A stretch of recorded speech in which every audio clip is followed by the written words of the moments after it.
So she keeps going, and then her little son like they're on the plane now. The little son like points at the plane engine, and he's like, "That doesn't look right." And then she's like, "Shh, be quiet, Johnny. It's like Yeah. nobody around you wants to hear this stuff. Like, No we're getting on the doubt. plane." No And at doubt. this point, I'm on the plane with her Oh, too, so I'm starting to. Land ahoy, mateys! The archipelago awaits. Yeah, last time we were talking about like at the end of our conversation about like energy. Yep. And about like Well, yeah, that's right too. Yeah. Our energy, right? Yeah. like the weird kind of coincidences of like things that happen that are like, you're like, is this a coincidence or is this like Just yeah.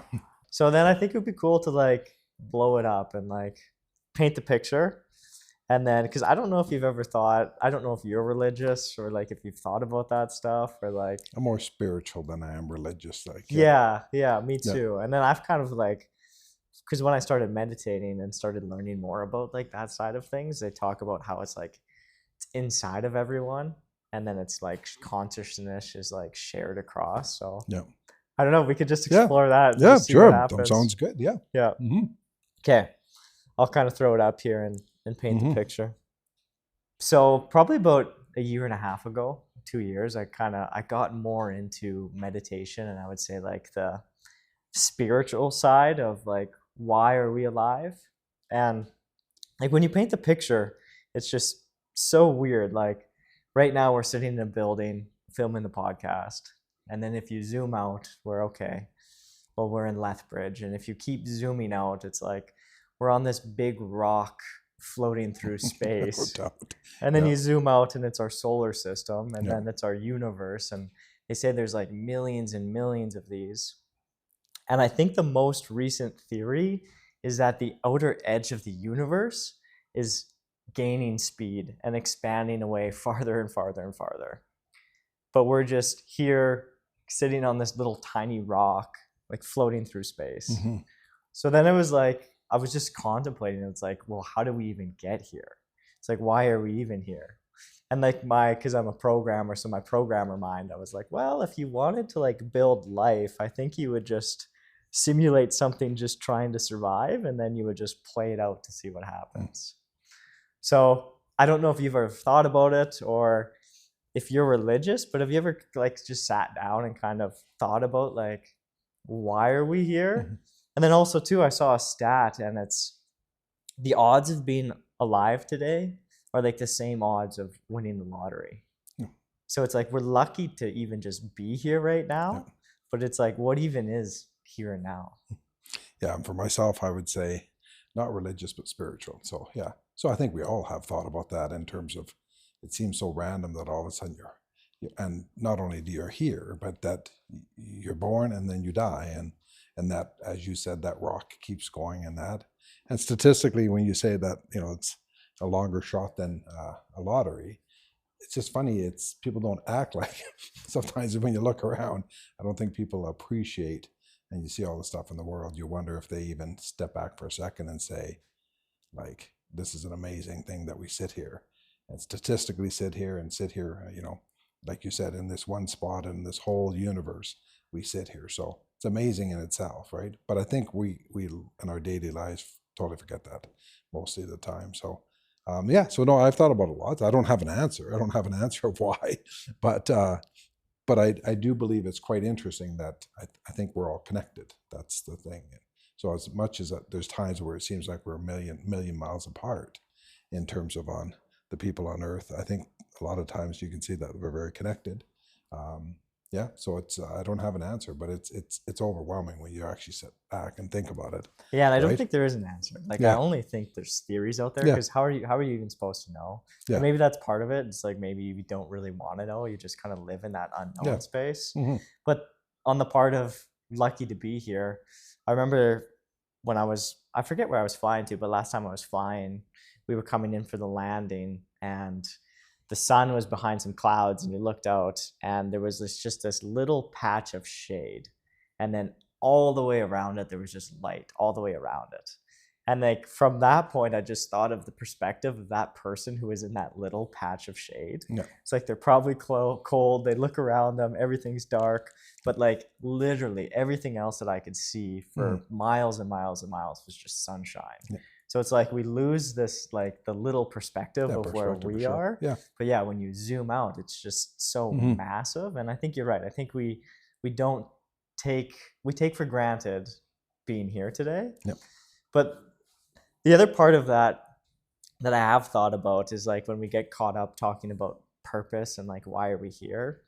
If you think about, say, like when we were cavemen or we're trying to survive, I don't think you would even have time to think about that stuff. Is the other part of it, right? It's like we're lucky to be able to sit here and think about these grand ideas, but I don't think they were thinking about it, 10,000 years ago. I think that, you sit there with their big, this visualized like almost like the Flintstones with the big club sitting there going, why am I here? I think it's more like go club the animal, eat it, and start the day. That's pretty well it. You can see how small we are relative to the universe, each and every one of us, right?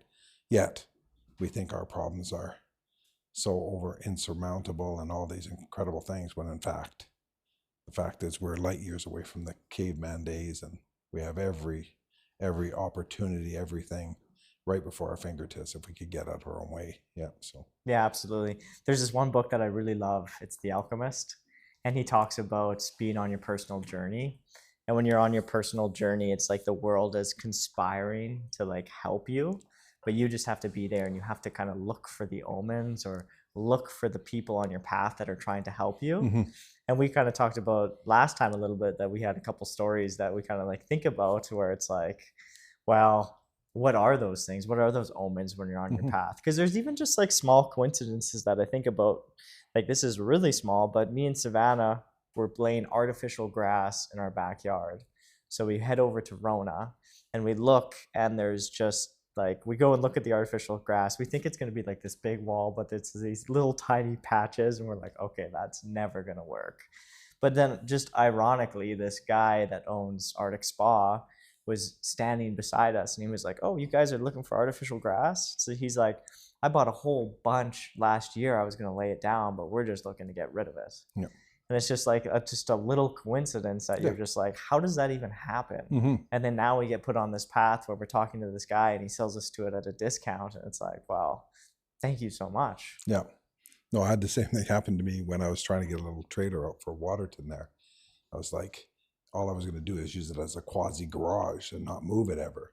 So we went to the trailer place, and of course they all have brand new big trailers. And I'm like, well, all of this seems kind of used, like, doesn't seem like a buy a new trailer and put it there and now move it. That, and I said to the guy, dude, have you used one? He goes, well, not really. He goes, we really sell new, or if somebody trades one in. And then for whatever out of the blue, he says, well, there is this one here that this guy's trading in for us. And I'm like, okay. And like, and he goes, as soon as we take it from him, we put it inside and the price goes right up, right to the top.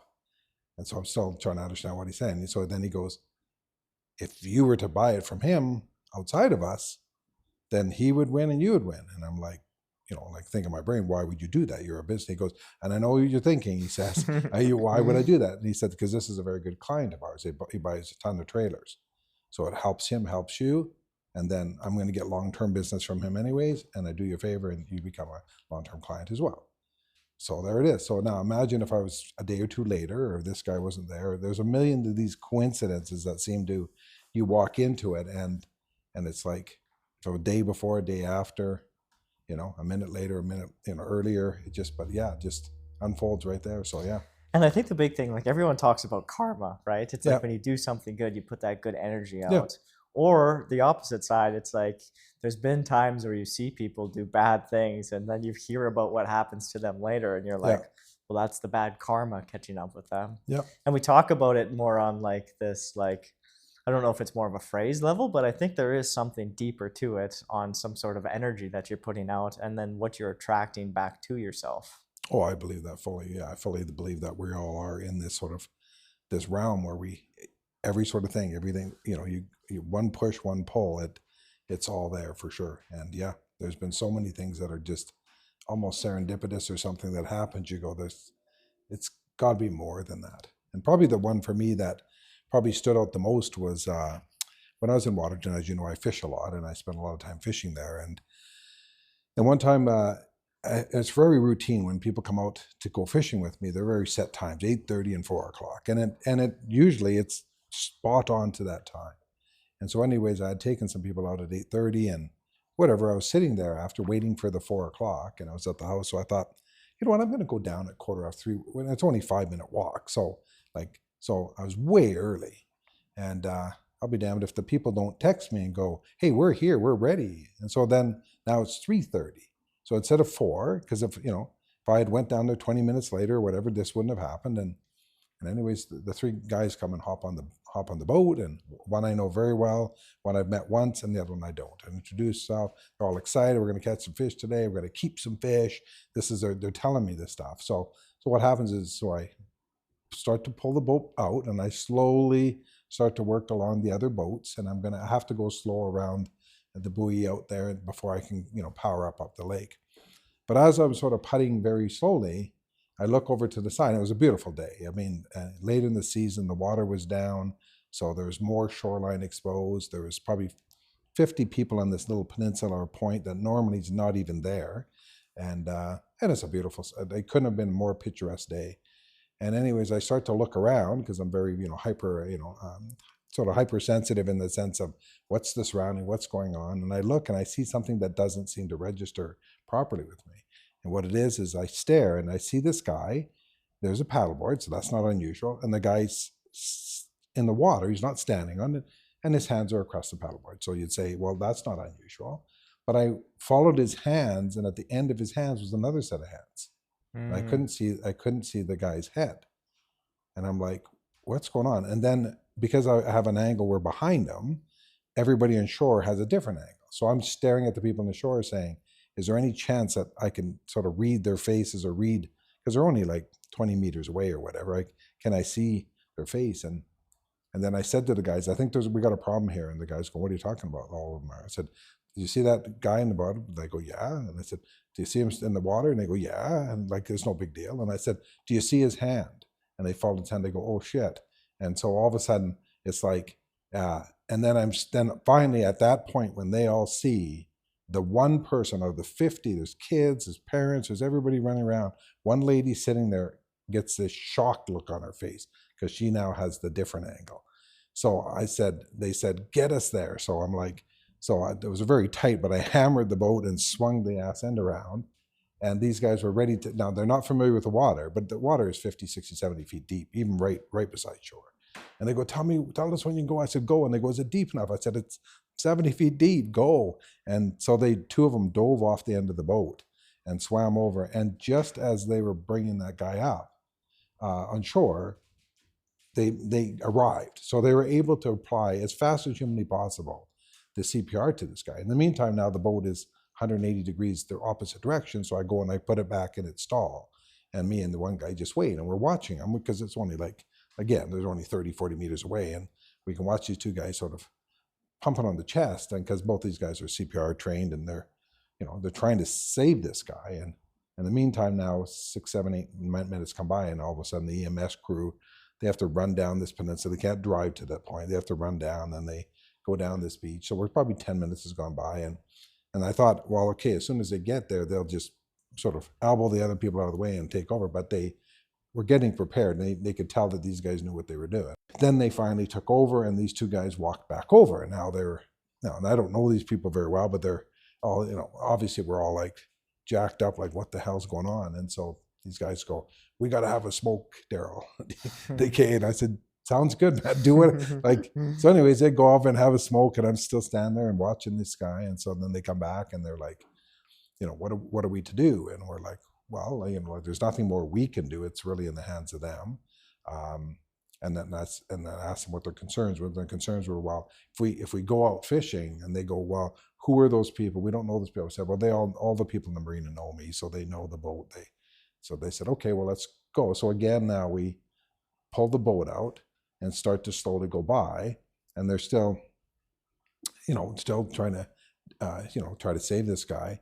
And And then we slowly go by, and then we head up the lake. And so then, but in the meantime, my phone starts texting from son-in-law. It texts and says, what's going on up there? Because he's in EMS, it's coming across their system. And I said, then I explained to him roughly what happens. And then I said, we're up the lake now, so I don't know what happened to the guy. And then anyways, he sent back, he said he didn't make it. So what was very interesting about that one is, so there's two parts. And so this is the first part. So the first part is the timing. If they come at 4, that incident's over. If they come 10 minutes earlier, we're up the lake. We don't even participate. So that guy has no chance. I mean, obviously he died anyways, but they would have no statistical chance because those two guys, coincidentally, we happened to be right across from them at that split second. And so anyways, we go up the lake and we fish. We don't catch anything. And it's the last 5 minutes and we're ready to go. And all of a sudden, boom, we get a 20-pounder, big 20-pounder. And so we got pictures with them and they're holding this big fish. And again, remember at the start of this thing, they're going to keep it. They can't wait to keep the fish.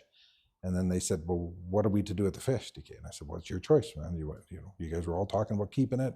It's up to you what you want to do. And then they all looked at me and we looked at each other and we said, it probably makes sense that this fish lives another day. And I said, yeah, it totally makes sense. It does. And so they put it in the water and we go, and there it is. So that you can see there's a couple little things inside there. But really the biggest one for me was the next day. So the next day I take off early in the morning. I'm driving to Lethbridge.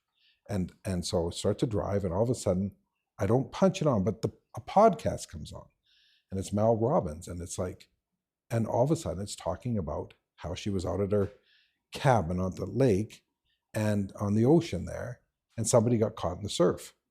And the people from shore, because the surf was too big, couldn't get in to get them. And the rescue boats, couldn't get from the water, the ocean to him.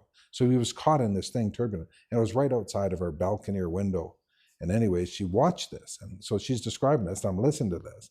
And then she said her guest is this trauma specialist person, how to deal with this stuff. So like serendipitous that all of a sudden, so that was it. So I listened for the hour on the way home, a therapy session. But so just these weird things that when you need something, it's almost like the universe supplies it for you, right? So to your point, it's just how these things sort of weave their way in. Yeah, when you're on the journey, because even when I was thinking about listening to that story, it's like, well, even if I was fishing with you that day, like I wouldn't have been able to do any of that stuff. It's like I could have jumped off the boat and tried to like pull them to shore, but I'm not a good swimmer and I don't know CPR, right? So even just the people that you had with you that day, it's like they actually had the skill to be able to try to do that. 100%. And then, like you said, being early, and then the ironic part at the very end is like the podcast comes on. Yeah. And then it's weird because you can just like chalk it up and say like, well, what's the odds of that? Yeah, right. But it's like, what are the odds of all those things? I would say it's more than we can calculate, because I would say all those things happen for a reason. Now you could, on the other side of it, you'd say, but the guy died, right? And there on shore was his wife, and there's the wife with the kids and their grandma, the mother was there. We could see it, and all these kids. So it was yeah. So I mean, obviously the story didn't have a happy ending in that thing, but I mean, the fact that they were there to give him a chance. So, I mean, if he was him in that moment, he'd take those two guys doing that versus not, but it just wasn't meant to be. So, but you're right. But I mean, the coincidences of all these things is just too much. It's almost like they're supplying you the things you need at those moments to have a chance. I don't know if it always means it's a successful outcome, because in this particular case, it wasn't for that gentleman. So, but yeah, absolutely. Because I was actually talking to a guy, he's from Dubai, and he was teaching me about religion in Dubai. And he was telling me that they pray to gods, and their gods look like specific creatures. And this is to kind of play on like, what's the odds of that? Is that he was telling me that the god that he prays to, he looks like a monkey. And so what they believe is that each person has like a piece of God inside of them. And then there's these godlike beings that are among us, but they just have more of that energy inside of them. So he was telling me that he was in Dubai and he was at this spiritual site. So he was having troubles with his girlfriend at the time, and he was like all consumed and like deeply in love with her. And he was he was kind of picking up that something was off. So he decided to go to this spiritual site and pray to the god to be able to see if there was like a sign or something. So he told me he was at the site, and he says it's incredibly busy because it's a really touristy site. So there's people packed everywhere, and there's like long lineups. So he was praying, and then after he prayed, he was walking around.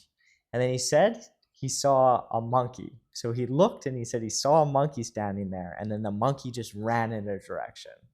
And he was like, what the heck? He's like, there's no monkeys out here. Like, what is that? So then he was like, okay, well, I have to follow it now. I have to follow it and see what's that way. So he keeps walking it and follows it, and he's in this big tourist line. And then on the opposite side, there's a railing, and then there's a line going the other way to be able to see the sights. And as he was walking, he saw his girlfriend holding the hand of another guy walking the opposite direction. And then he said he was there and he was like trying to talk to her, but she was completely ignoring him and like pretending like he didn't even exist. And then he just kept walking, and he was like just mind blown about like, okay, well, there's this sign, there's this thing that I'm like looking for.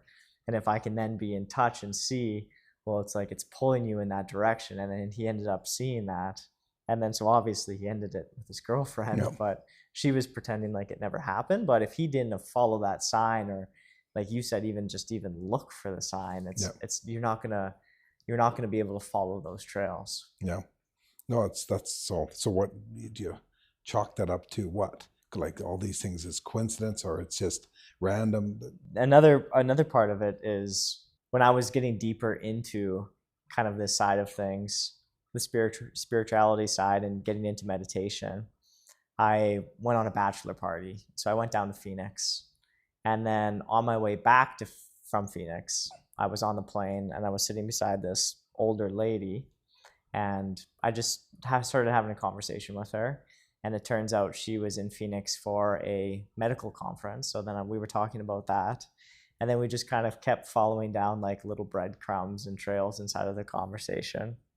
And then it turns out this lady has been practicing meditation pretty much her whole entire life. Yeah. So since she's been a little kid. And her husband, I think, went and like stayed at like a Buddhist monk, and she's been to these incredible conferences with like a lot of this, like the thought leaders inside of the space. So then it's like, just at that point, it's like, okay, well, now I'm on a plane ride with this lady for the next 2.5 hours to be able to pick her mind. Very lucky, yeah. Exactly, to be able to ask her these types of questions. Mm-hmm. So then I asked her, I was like, okay, so I was like, what do you think consciousness is? And she was like, okay, well, I'll give you the scientific definition. And she said that they were able to like measure people's brain waves, and then they could see almost like it's a symphony inside of like the brain waves, where she was talking about how there's like frequencies. Yep. So she was like, that's a scientific definition to a way that we can almost like measure what it is. But then she looks at me and she asked me, she's like, can you send your consciousness to the front of the plane? And then I like look around and I'm like, what does that even mean? I'm like, I have no idea. And I was like, I don't know, maybe max I could send it like 2 seats in front of me. And then she was like, can you send it behind you? And I was like, no, like I'm trying to do it, but like I can't really do it. And then I looked at her, and at this point she almost had like tears in her eyes. And I was like, well, how far can you send yours? And she looks at me and she says, it doesn't stop. And then that kind of blew my mind at that point. I'm like, what do you mean it doesn't stop? And then she followed up with this story where she said her sister, this was at the time we were talking, like 4 or 5 years, she was having a baby and she ended up having a miscarriage because of health complications. And then about a year later, she got pregnant and had a child. And when this child was about 3 or 4 years old, they were out for a walk. And she said nobody knew that her sister had a miscarriage. So when they were out for a walk with the little kid, like the little kid stopped and looked at her and said, I was in Auntie's belly before I was in yours. Well, yeah.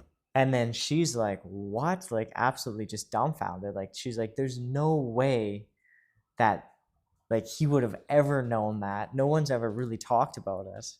But she said after that moment, it's like him and his auntie, because she shared that with him, had like a more special connection that Yeah. they've like ever had. And then Yeah. they grew up with that connection Mm-hmm. afterwards. Incredible.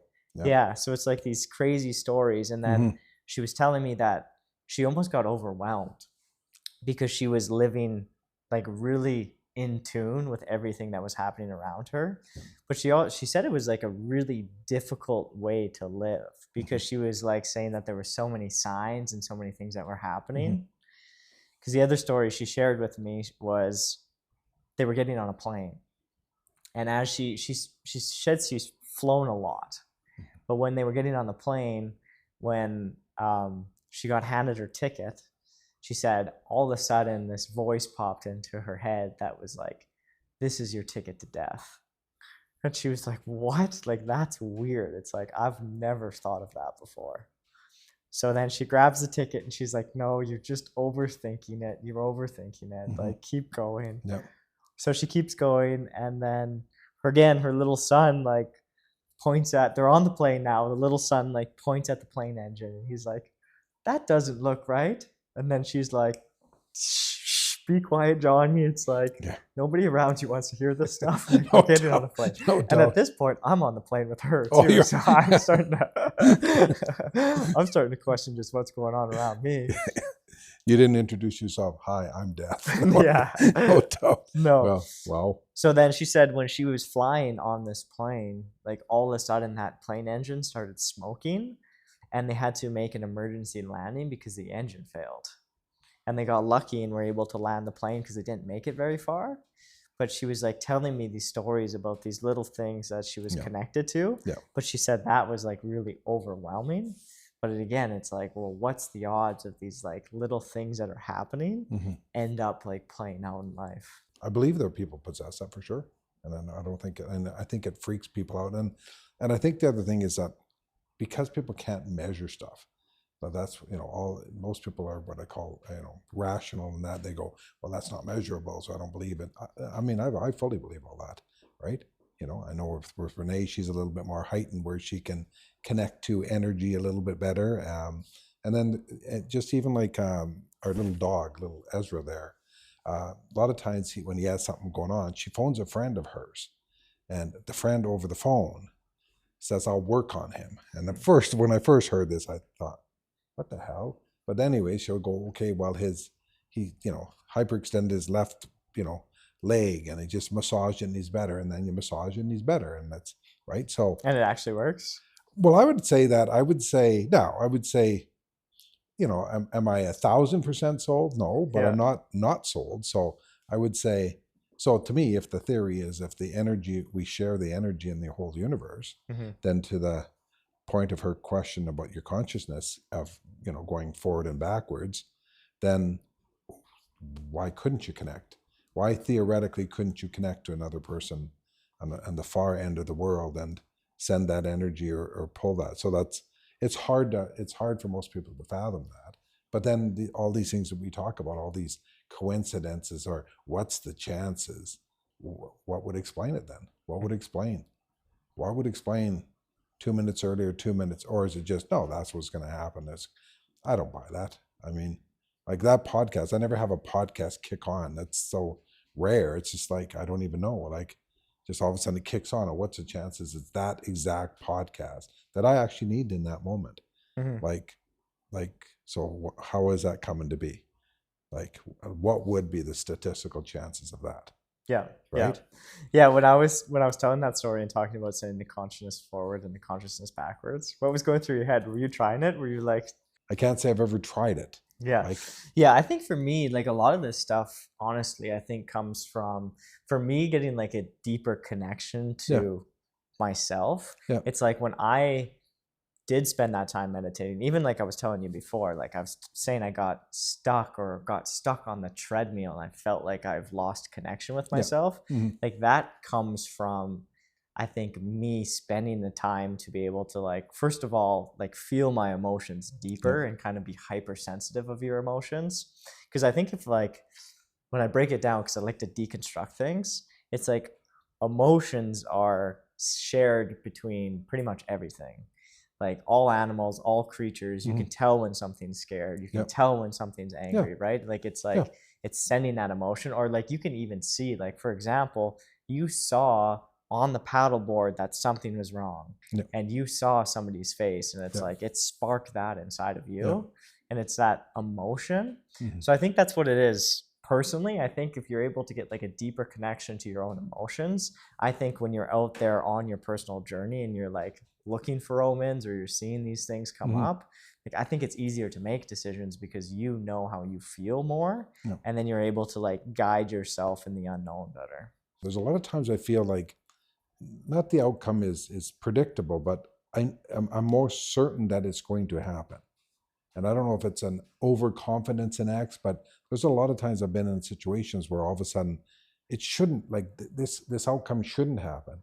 But with certainty, I know it's going to happen. And probably it's kind of a weird one, but just some random ones. These are all over the place. But I was at this golf tournament this one time. It was this charity golf tournament. And what it was the host, whose name's on there, gave out money every time if you got drawn this one, you come up and you get this much. And we had a team of 4 or 5 in this tournament, like that we're sitting there, and they're going, okay, for the $250 one, okay, number 12. And then everybody would scramble and look and see if they have 12, and they'd go up and then they'd get the money, right? So I was sitting there, and now remember, I was surrounded by, in this particular case, really didn't know the people around me. And it was like, there's 400 or 500, not 500, it's probably about 1 to 200 people, because by the golfers and everybody else. So that we're sitting there, and it's very tight tables, you can't move. And inside of that, and for whatever reason, they said, the next draw coming up will be the $1,000 draw. And I didn't even look at my number, and I said, oh, they're calling my number. And I said that to the table, and they stared at me. And so much so that when they said, okay, we're about to draw it, I stood up. Really? And I remember, this is a very crowd where you couldn't move. I stood up and took the first 2 steps toward it. Not like bluffing, like, oh, I think they're going to call. It was certain. So I stood up and took 2 steps, and they go, number 12 or whatever, and I kept walking. And they all stared at me like, how on earth can this is right. Yeah, and it's just like, but I already knew, right? Yeah. And I already knew. So it was weird. It wasn't like, hey, I'll pretend. I was like, it's already gone. It's me. So they go like, kind of, you could barely get out of your chair, and they're going, what are you doing? I said, well, they're calling my number. I'm just walking up for it.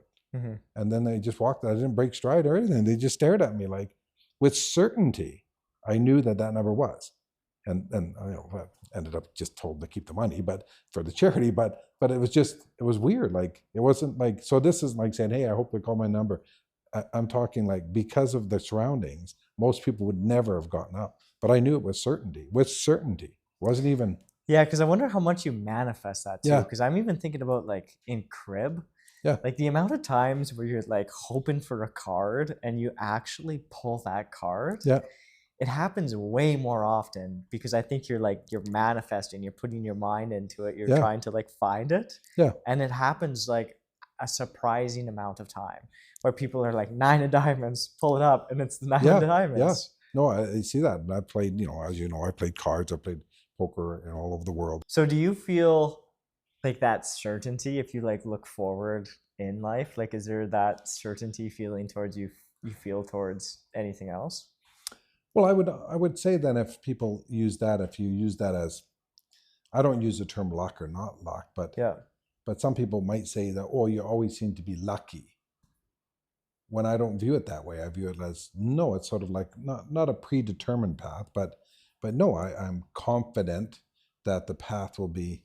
So that's why I don't usually get too, I would say most people would describe me as chill under most circumstances, is because I believe the path will reward ourselves. So it doesn't mean everything's going to work perfect, but it just means that it's all going to work out. And workout could be, a longer path or whatever the case, right? But yeah, I just feel that that I had that. And I don't know why. I can't describe, because I could list a long list of things why I would suggest that you shouldn't consider, not consider yourself lucky, but I could say this is a long list of things that would say that most people wouldn't be lucky if you had that kind of sort of path. But for me, it's like, no, I'm quite at peace is the word, not confident. Just it's a weird feeling. It's a feeling that It's not like an ego. It's more of No, like a slow and steady sureness that That's- something's going to come. that's it. It's not ego. It's not like bravado. It's not. They unfold the way they're supposed to unfold, and I trust that unfolding, I guess is.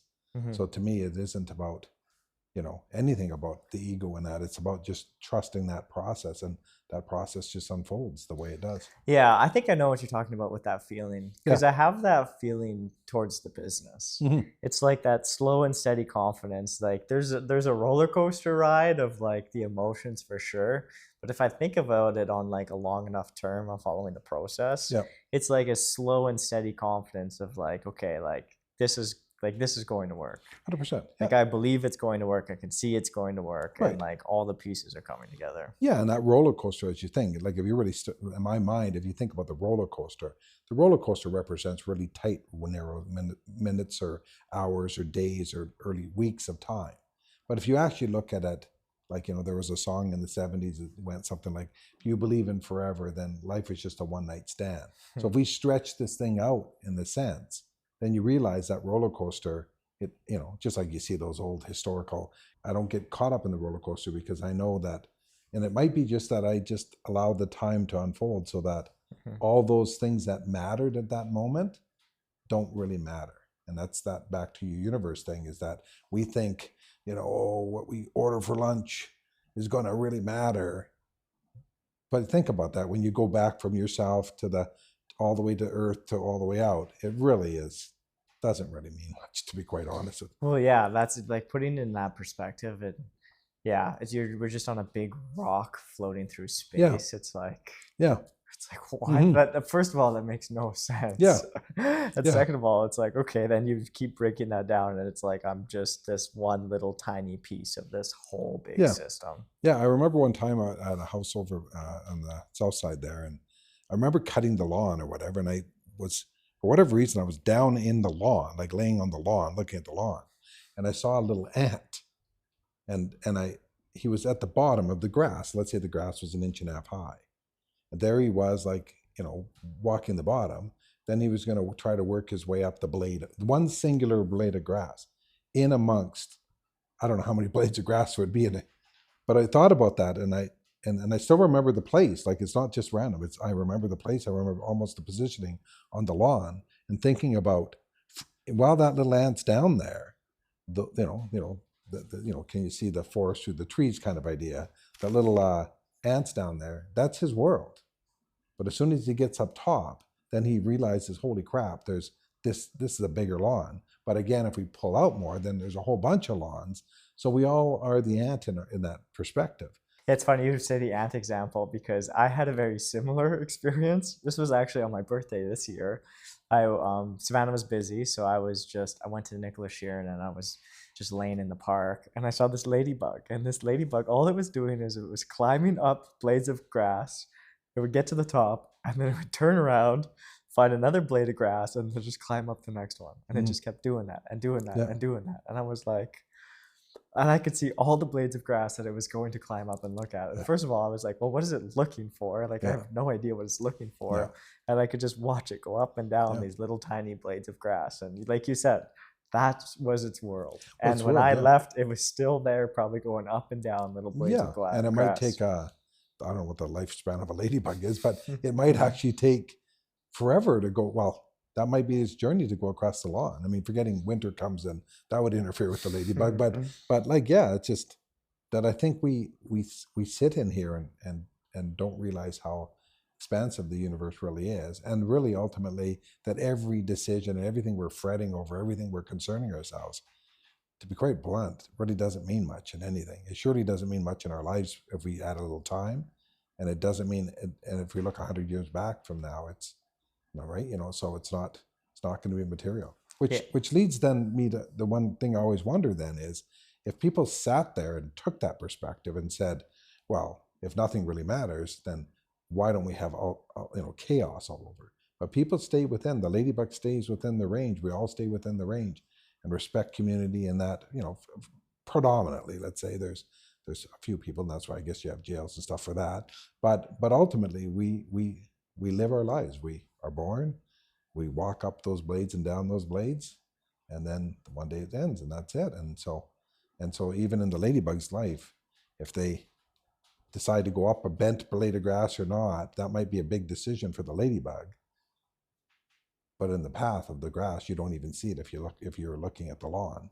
So it's funny. It's yeah, and that's where I believe that like there's more good people in the world than there is bad No people. question. Because when I've like interacted with people, asked people for help, it's like I would say 90%, if not more, are willing to help if you actually just ask for help. And I think you actually find what you're looking for. Because if I was very angry and I thought everyone were assholes, like I'm going to find that person who's actually an asshole. Yeah. And I'm going to interact with them. Yeah. Right. But if I believe that the world is good and I go around and I spread that and I see that, it's like I'm going to see the good in the world. 100%. So it's like, what are you looking for and what do you want to spread? There's a quote that I really like. It's be the light in the world you want to see. So to me, it's like, if I want to see good in the world, if I want to see these things, if I am that light and I can shine it, then everyone else can see it and everyone else can react to that. Yeah, I truly believe that you sort of get what you put out. Mm-hmm. And I mean, genuinely put out, not what you think you're putting out, but genuine. Like, are you really there for the right reasons? Are you there to help people truly? Just think if instead you had said on that plane trip, if you had made the decision that, there's nobody worth talking to, then you would have missed that opportunity, right? So you're a place there, and you would have missed that opportunity because you're closed-minded to that. So to me, I just think, and that's why I always like Waterton when I'm up hiking or whatever, talk to everybody, say hi, because you just don't know. You don't know, what path they need, who they are, what connectivity. It's right. I was sitting there I was in Kauai one time and sitting there and sitting outside of a little shopping place. And this couple walked by, and you could see that what was going to happen is she was going to go into the shopping place, and he was going to just sit there and wait for her. Mm-hmm. So he was going to, and I happened to be at a table with 2 or 3 chairs, and so I, could see it that's what's happening. And he's kind of looking around, where am I going to sit? Well, and I said, there's a chair here if you want to pull up. And anyways, we start talking just randomly, and he said, where are you from? I said, well, I'm from Canada. And he said, oh yeah, we're from somewhere in California or somewhere. Yeah, great. And then he's going, then he starts, you could see him searching his mind. He's going, Canada. He goes, my father-in-law was talking, like none of us had been to Canada, he said, but my father-in-law had been to Canada one time. And he raved about the place, that this place was the most incredible place. And he goes, whereabouts in Canada are you from? I said, Alberta. He goes, I think that's the province he had talked about that he was at. And we were all going to one day go there. He talked about this like 30 or 40 years ago. And he said some park that was just there. Animals were going around. So everybody that comes to Canada, usually you default is Banff. It has to be. Mm-hmm. It's Banff, Jasper, right? That kind of stuff. And he goes, no, that wasn't, no, I don't think that was a name. And he's going, and I'm like, was it Waterton? And he goes, yeah, that's it. And then, he says, I'll check with my wife, but that's it. He went there. He went into, I don't know, from Montana into this place. And he said, it's the most incredible place on earth. He said it was, you have to go back there. He said, we have to, as a family, go to this very unique place. And then he was staring at me because he could see my reaction. And he's going, what? And I said, well, I live in Waterton. And he's going, no way. And I said, yeah. So what's the chances? Now that could be just coincidence. Oh yeah, What's the chances that I sit with this guy, and the only place and he brings it up, his father says to go back and swears for them to get to this place, and it's the place that I live. So, and it's not like Waterton's 10,000, the population is 160 people. So it's so it's just, what is that? Is that coincidence? Is that? Yeah, I wonder if that guy ever made it out to Waterton. Well, what's funny, because I said to him, this was a weird thing, and I'm sure he thought this is strange, but I said, Well, you know, if you're ever there, and I gave him thing, I said, look me up. I'll tour you around the place. Like, because Yeah. what's the chances this happened, right? Yeah. No, never did. Or never did. Look me up. Maybe the Waterton said, stay away from that strange guy that gave me the thing. But to me, I'm just like, yeah, just the universe is open and there it is. But like, what are the chances of some of that? So I really believe, you put out all the stuff in the world, you run into people, and I think most people are giving and want the best for everybody. Yeah, Right? and I think it's just as simple as like when you smile at someone smiles back to you. Yep. When you say good morning and wave and you're happy to see someone, it's why people love dogs so much. Mhm. It's like, what does a dog do for you? Yeah. Like, it really doesn't do anything. Like, you have to feed it, you have to pick up its poop, you have to walk it. Yeah. All it does is it gets excited to see you. Yeah. Like, that's literally the only thing a dog That's does, right? But you love them so much. Yeah. People love them so Yeah. much. But it's because the dog's excited to see you. Mhm. So if you can do that with other people, Yeah. then people are going to love you and Yeah. people are going to bring out that emotion because, and like, even I was thinking back to my example when I was talking about if you're looking for that asshole, well, it's like if you're projecting that energy, it's Yeah. like, actually, maybe that person isn't a jerk. It's like Yeah. you're bringing that out of them because Yeah. you're projecting that energy. Yeah. Just like a dog brings the excitement and you Mhm. love them and you're happy and you scruff them. Mhm. It's like, it's what you put out is what you get directly back. 100%. Hear, hear? Here, here. Anchors up! Time to set sail.